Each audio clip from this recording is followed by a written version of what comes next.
पति ब्रह्मचारी।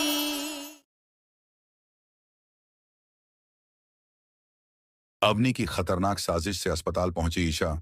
सूरज के सामने आया बड़ा संकट।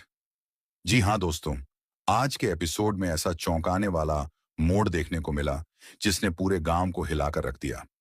जब पूरे गांव के सामने सूरज भोलेनाथ के दरबार में ईशा की मांग में सिंदूर भर देता है, तो वह सबके सामने साफ कह देता है कि वह सिर्फ ईशा से प्यार करता है और वही उसकी असली पत्नी है। साथ ही वह यह भी कहता है कि अवनी को वह केवल उसके होने वाले बच्चे का हक और जिम्मेदारी देगा, लेकिन पत्नी का दर्जा कभी नहीं देगा। सूरज की यह बात सुनकर अवनी के दिल में ईर्ष्या और गुस्सा भर जाता है। उसे एहसास हो जाता है कि अगर ईशा उसके और सूरज के बीच रही तो उसका सपना कभी पूरा नहीं होगा। तभी वह ईशा को रास्ते से हटाने की एक नई और बेहद खतरनाक चाल चलने का फैसला करती है। पूरी रात सोचने के बाद अवनी एक ऐसा प्लान बनाती है जिससे किसी को उस पर शक भी ना हो।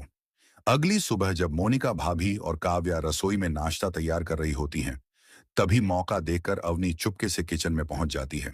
वह ईशा के लिए रखे गए जूस में एक तेज एलर्जी पैदा करने वाला केमिकल मिला देती है, जो देखने में बिल्कुल साधारण होता है। इसके बाद वह ऐसे बाहर निकल जाती है जैसे कुछ हुआ ही ना हो। कुछ देर बाद जैसे ही ईशा वह जूस पीती है, उसे अचानक सांस लेने में तकलीफ होने लगती है। उसका गला सूजने लगता है, चेहरा पीला पड़ जाता है और वह जमीन पर गिर पड़ती है। यह सब देखकर पूरे परिवार में अफरा तफरी मच जाती है। सूरज बिना देर किए ईशा को अपनी गोद में उठाता है और तेजी से अस्पताल की ओर निकल जाता है। अस्पताल पहुंचने पर डॉक्टर तुरंत इलाज शुरू करते हैं। कुछ देर बाद डॉक्टर बताते हैं कि ईशा को किसी तेज एलर्जिक रिएक्शन वाली चीज का असर हुआ है। अगर समय पर अस्पताल नहीं लाया जाता तो उसकी हालत और भी गंभीर हो सकती थी। सूरज यह सुनकर हैरान रह जाता है। उसे पूरा यकीन होता है कि ईशा खुद ऐसा कुछ नहीं कर सकती।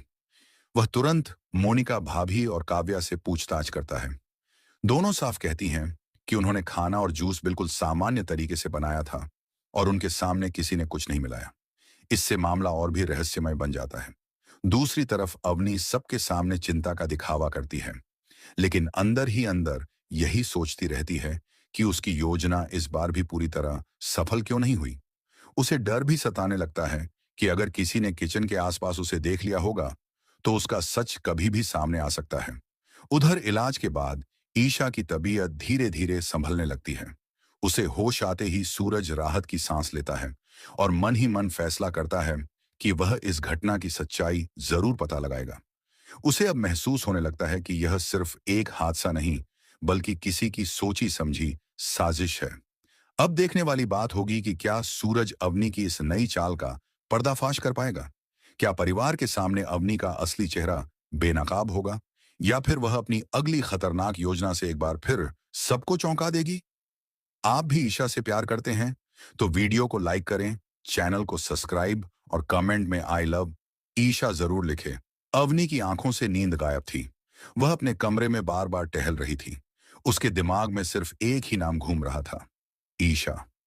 वह सोच रही थी कि अगर सीधे हमला करेगी तो सूरज कभी उसे माफ नहीं करेगा, इसलिए उसे ऐसा तरीका चाहिए था जो हादसा लगे। तभी उसे अचानक याद आया कि कुछ दिन पहले डॉक्टर ने उसे एक दवाई के बारे में बताया था जिससे कुछ लोगों को बहुत तेज एलर्जी हो सकती है। अगले ही पल उसके चेहरे पर खतरनाक मुस्कान आ गई। उसने अपने पुराने सामान में रखी एक शीशी निकाली जिसमें वही केमिकल मौजूद था। उसने उसे हाथ में लेकर धीरे से कहा, ईशा, अब तुम्हें कोई नहीं बचा पाएगा। फिर उसने उस शीशी को अपने दुपट्टे में छिपा दिया और सुबह होने का इंतजार करने लगी। अगली सुबह घर में रोज की तरह चहल पहल शुरू हो गई। मोनिका भाभी और काव्या रसोई में नाश्ता बना रही थी। ताई माँ मंदिर में पूजा कर रही थी। पूर्ण भैया किसी काम से बाहर जाने की तैयारी कर रहे थे। सूरज आंगन में बैठकर ईशा के साथ हंसी मजाक कर रहा था। रिया सबके लिए चाय बना रही थी। इसी बीच अवनी ने मौका देखा। वह धीरे से रसोई की तरफ बढ़ी। काव्या सब्जी लेने स्टोर रूम में चली गई और मोनिका भाभी गैस पर पराठे सेंकने लगी। बस यही वह पल था जिसका अवनी इंतजार कर रही थी। उसने तेजी से दुपट्टे में छिपी शीशी निकाली और ईशा के लिए रखे ताजे जूस में उसकी कुछ बूंदें मिला दी। फिर उसने गिलास को बिल्कुल पहले जैसी जगह रख दिया और ऐसे बाहर निकल गई जैसे वह सिर्फ पानी पीने आई थी। उसके चेहरे पर कोई घबराहट नहीं थी। उसने इतनी सफाई से यह काम किया कि किसी को उसकी मौजूदगी का अंदाजा तक नहीं हुआ। कुछ देर बाद सब लोग नाश्ते की मेज पर इकट्ठा हुए। मोनिका भाभी ने मुस्कुराते हुए ईशा के सामने वही जूस रख दिया। ईशा ने बिना किसी शक के गिलास उठाया और धीरे धीरे पूरा जूस पी लिया। सूरज उससे हंसी मजाक करता रहा। रिया भी माहौल हल्का बनाने की कोशिश कर रही थी। लेकिन मुश्किल से 2 मिनट बीते होंगे कि ईशा का चेहरा अचानक बदलने लगा। उसने अपने गले पर हाथ रखा और घबराई हुई आवाज में कहा, सूरज, मुझे सांस नहीं आ रही। इतना कहते ही उसका गला सूजने लगा। चेहरा पीला पड़ गया। हाथ कांपने लगे और अगले ही पल वह कुर्सी से नीचे गिर पड़ी। पूरे घर में चीख पुकार मच गई। ताई माँ घबरा गईं। काव्या की आंखों से आंसू निकल पड़े। रिया तुरंत पानी लेकर दौड़ी, लेकिन ईशा की हालत लगातार बिगड़ती जा रही थी। सूरज के पैरों तले जमीन खिसक गई। उसने बिना एक पल गंवाए ईशा को अपनी गोद में उठाया और तेजी से बाहर भागा। सूरज अपनी गाड़ी लेकर अस्पताल की तरफ दौड़ पड़ा। रास्ते भर वह ईशा का नाम पुकारता रहा। उसकी आंखों में डर साफ दिखाई दे रहा था। वह बार बार कह रहा था, ईशा, आंखें मत बंद करना, मैं तुम्हें कुछ नहीं होने दूंगा। पीछे की सीट पर बैठी रिया लगातार ईशा का हाथ पकड़े उसे होश में रखने की कोशिश कर रही थी। काव्या रोते हुए भगवान से प्रार्थना कर रही थी। घर में ताई माँ और मोनिका भाभी भी मंदिर के सामने दीपक जलाकर ईशा की सलामती की दुआ मांग रही थी। लेकिन उसी समय घर के एक कोने में खड़ी अवनी मन ही मन मुस्कुरा रही थी। उसे पूरा यकीन था कि इस बार उसकी योजना सफल हो जाएगी। फिर भी उसके मन में एक अजीब सा डर था। उसे याद आया कि कहीं रसोई के बाहर लगे पुराने कैमरे ने उसे देख तो नहीं लिया। ये ख्याल आते ही पहली बार उसके चेहरे की मुस्कान गायब हो गई। अस्पताल पहुंचते ही डॉक्टरों ने बिना समय गंवाए ईशा को इमरजेंसी वार्ड में भर्ती कर लिया। सूरज दरवाजे के बाहर खड़ा बेचैनी से टहल रहा था। उसकी आंखों के सामने बार बार वही पल घूम रहा था जब कुछ मिनट पहले तक हंसती हुई ईशा अचानक उसकी बाहों में बेहोश होकर गिर गई थी। रिया चुपचाप दीवार से लगकर रो रही थी। काव्या बार बार भगवान का नाम ले रही थी। तभी ऑपरेशन रूम की लाल बत्ती जल उठी और डॉक्टरों की टीम इलाज में जुट गई। बाहर इंतजार कर रहे हर इंसान की धड़कनें जैसे थम गई थीं। किसी को समझ नहीं आ रहा था कि आखिर कुछ ही मिनटों में ऐसा क्या हुआ जिसने पूरे परिवार की खुशियां छीन ली। अस्पताल के बाहर हर गुजरता हुआ पल सूरज के लिए किसी सज्जा से कम नहीं था। उसकी नजर बार बार इमरजेंसी वार्ड के दरवाजे पर टिक जाती और अगले ही पल वह बेचैनी में इधर उधर टहलने लगता। उसके हाथ अब भी कांप रहे थे, क्योंकि कुछ देर पहले तक जो ईशा उसके सामने हंस रही थी, वही अब जिंदगी और मौत के बीच लड़ रही थी। रिया चुपचाप एक कोने में खड़ी आंसू पोंछ रही थी। वह चाहकर भी सूरज के पास नहीं जा रही थी, क्योंकि आज उसने पहली बार सूरज की आंखों में किसी अपने को खो देने का इतना गहरा डर देखा था। काव्या हाथ जोड़कर भगवान से लगातार प्रार्थना कर रही थी। अपने पति को खोने का दर्द वह पहले ही झेल चुकी थी, इसलिए वह नहीं चाहती थी कि ईशा के साथ भी कोई अनहोनी हो। थोड़ी देर बाद डॉक्टर ऑपरेशन थिएटर से बाहर आए। सूरज तुरंत उनके पास पहुंचा और घबराई हुई आवाज में पूछा, डॉक्टर, ईशा कैसी है? डॉक्टर ने गहरी सांस लेते हुए कहा, फिलहाल खतरा टल गया है, लेकिन यह कोई सामान्य फूड पॉइजनिंग नहीं थी।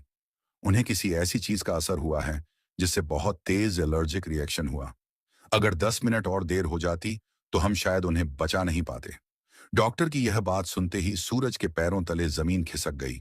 उसे उसी पल यकीन हो गया कि यह सिर्फ हादसा नहीं, बल्कि किसी की सोची समझी साजिश है। डॉक्टर के जाने के बाद सूरज का दिमाग तेजी से काम करने लगा। उसे याद आया कि ईशा ने सुबह सिर्फ वही जूस पिया था जो नाश्ते के साथ रखा गया था। उसने तुरंत पूर्ण भैया को फोन करके अस्पताल बुलाया और उनसे कहा कि घर में किसी भी चीज को हाथ न लगाया जाए। कुछ ही देर में पूर्ण भैया, मोनिका भाभी और ताई माँ भी अस्पताल पहुंच गए। सभी के चेहरे पर चिंता साफ दिखाई दे रही थी। सूरज ने मोनिका भाभी से पूछा, भाभी, जूस किसने बनाया था? मोनिका ने बिना देर किए जवाब दिया, मैंने और काव्या ने मिलकर बनाया था।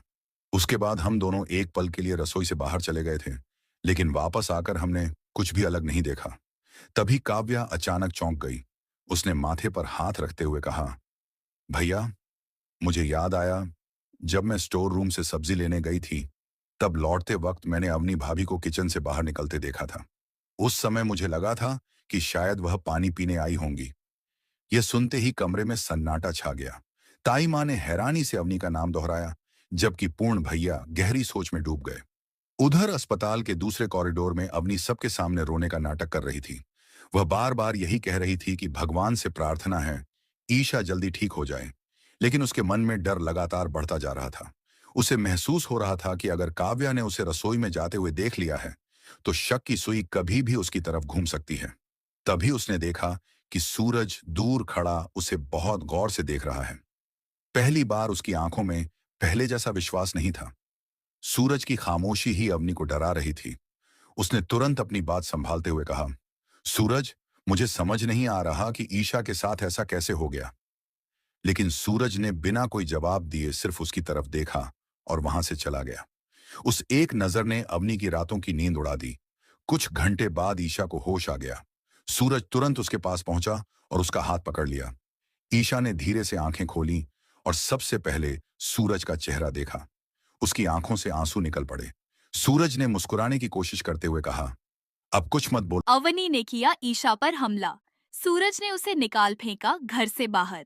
फैंस का इंतजार हुआ खत्म। सावन की पूजा खत्म होने के बाद ईशा, रिया और मोनिका भाभी के साथ घर की सफाई कर रही होती हैं। लेकिन किसी को जरा भी अंदाजा नहीं होता कि इसी दौरान ईशा के साथ एक ऐसा हादसा होने वाला है जो पूरे परिवार की जिंदगी बदल देगा। सावन की पूजा खत्म होने के बाद घर में खुशी का माहौल होता है। सभी लोग पूजा का सामान समेटने और घर को व्यवस्थित करने में लगे होते हैं। ईशा भी अपने पैर में हल्का दर्द होने के बावजूद किसी की मदद लेने के बजाय खुद काम करने लगती है।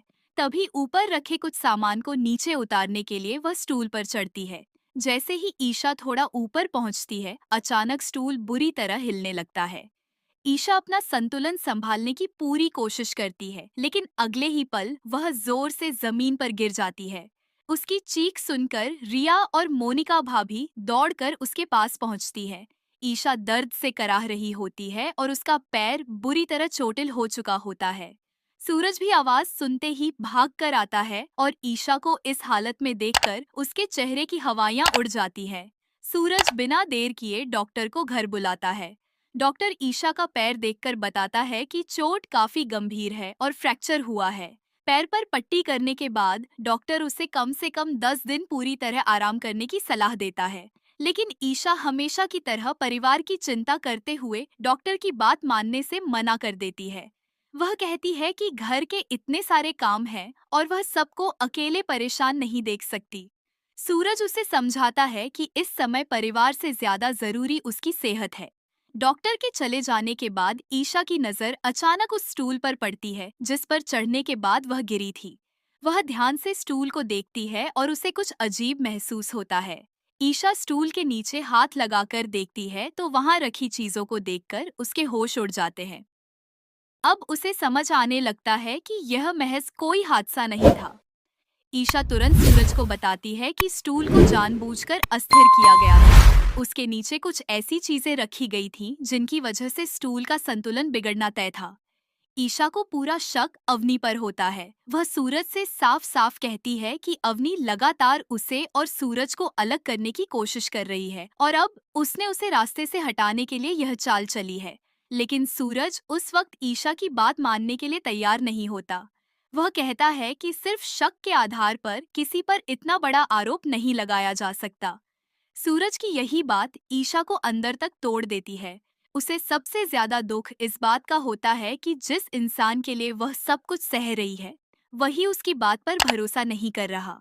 दूसरी तरफ अवनी बाहर से बिल्कुल मासूम बनने की कोशिश करती है, लेकिन उसके चेहरे पर छिपी बेचैनी साफ नजर आती है। अगले दिन अवनी घर के माहौल को सामान्य दिखाने के लिए सबके लिए नाश्ता बनाने किचन में पहुंचती है। वह जानबूझकर या अनजाने में ईशा का एप्रन पहन लेती है। उस एप्रन पर साफ लिखा होता है, सूरज की पत्नी। जैसे ही सूरज की नजर उस एप्रन पर पड़ती है, उसका गुस्सा सातवें आसमान पर पहुंच जाता है। वह अवनी को जमकर फटकार लगाता है और गुस्से में एप्रन फाड़ देता है। अवनी इस बेइज्जती को चुपचाप सह लेती है, लेकिन उसके मन में चल रहा गुस्सा और भी बढ़ जाता है। उसे लगने लगता है कि जब तक ईशा सूरज की जिंदगी में है, तब तक उसे सूरज की पत्नी बनने का सपना कभी पूरा नहीं होगा। यहीं से अवनी का जुनून खतरनाक मोड़ ले लेता है और वह फैसला कर लेती है कि अब वह ईशा को सिर्फ सूरज से दूर नहीं करेगी, बल्कि उसे हमेशा के लिए रास्ते से हटाने की कोशिश करेगी। इधर ईशा अपने कमरे में आराम कर रही होती है।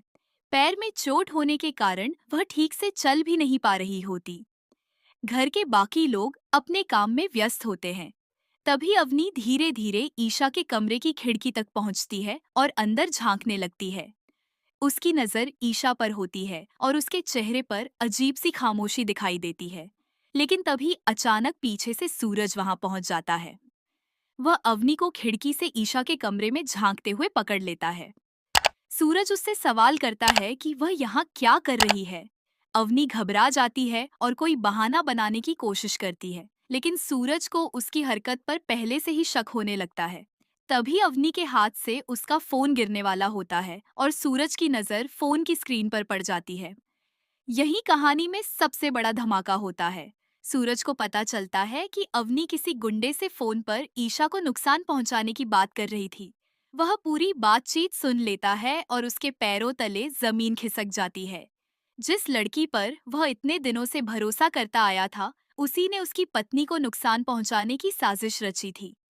सूरज का गुस्सा इतना बढ़ जाता है कि वह अवनी से जवाब मांगता है। अवनी पहले झूठ बोलने की कोशिश करती है, लेकिन जब सूरज उसके सामने फोन की बात रख देता है, तो उसके पास कोई जवाब नहीं बचता। अवनी रोते हुए अपनी सफाई देने लगती है और कहती है कि उसने जो कुछ किया वह सूरज को पाने के लिए किया। लेकिन सूरज साफ कह देता है कि प्यार के नाम पर किसी की जिंदगी बर्बाद करने की इजाजत किसी को नहीं है।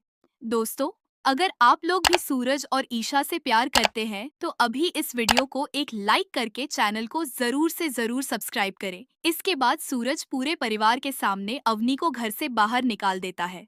वह कहता है कि ईशा के साथ जो हुआ उसे वह कभी माफ नहीं कर सकता और अब अवनी का इस घर में कोई स्थान नहीं है।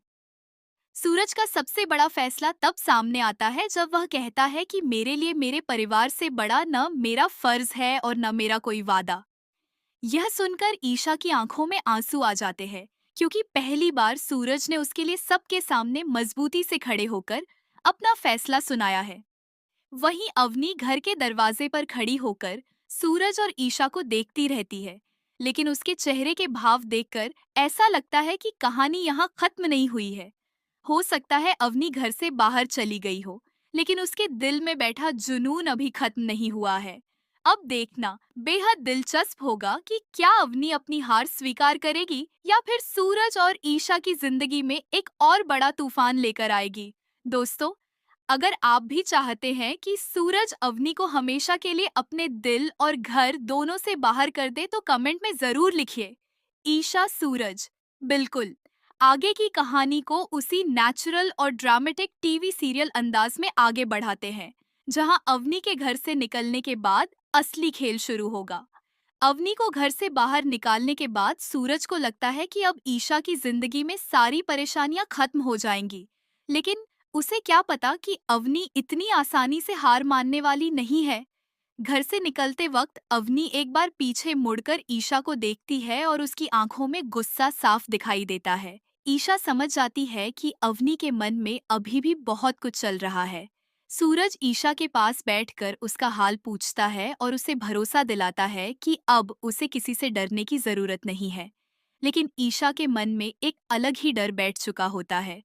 उसे चिंता होती है कि अवनी कहीं बाहर रहकर कोई और बड़ी चाल न चल दे। दूसरी तरफ अवनी सड़क पर अकेली खड़ी होकर अपने आंसू पोंछती है। कुछ देर पहले तक जिस घर को वह अपना समझ रही थी, उसी घर से उसे धक्के खाकर बाहर निकलना पड़ा है। लेकिन अवनी अपने आप से कहती है कि उसने इतनी आसानी से हार मानने के लिए यह सब शुरू नहीं किया था। उसके मन में सूरज को पाने की जिद अब प्यार से कहीं आगे निकल चुकी है। वह ठान लेती है कि चाहे उसे कितनी भी मुश्किलों का सामना क्यों न करना पड़े, वह सूरज और ईशा के बीच ऐसी दरार पैदा करेगी जिसे कोई भी भर नहीं पाएगा। तभी अवनी के फोन पर एक अनजान नंबर से कॉल आता है। फोन उठाते ही सामने से एक शख्स कहता है कि अगर वह चाहे तो वह उसकी मदद कर सकता है। अवनी कुछ देर चुप रहती है और फिर कहती है कि मुझे सिर्फ सूरज चाहिए। इधर घर में ईशा अपने कमरे में आराम कर रही होती है। सूरज उसके लिए खाना लेकर आता है और अपने हाथों से उसे खाना खिलाता है। दोनों के बीच एक भावुक पल बनता है। ईशा सूरज से कहती है कि आज उसने जिस तरह उसके लिए सबके सामने खड़े होकर फैसला लिया, उसे देखकर उसका भरोसा और भी मजबूत हो गया है। सूरज मुस्कुराते हुए कहता है कि पति होने के नाते उसका पहला फर्ज ईशा की रक्षा करना है। लेकिन तभी ईशा उससे एक सवाल पूछती है कि अगर अवनी वापस आकर माफी मांगे तो क्या वह उसे माफ कर देगा? सूरज कुछ पल के लिए शांत हो जाता है। वह कहता है कि माफी मांगना आसान है, लेकिन किसी का भरोसा तोड़ने के बाद उसे दोबारा हासिल करना बहुत मुश्किल होता है। तभी घर के बाहर एक अनजान गाड़ी आकर रुकती है। गाड़ी से एक महिला उतरती है और सीधे सूरज के घर की तरफ बढ़ने लगती है। घर के लोग उसे देखकर हैरान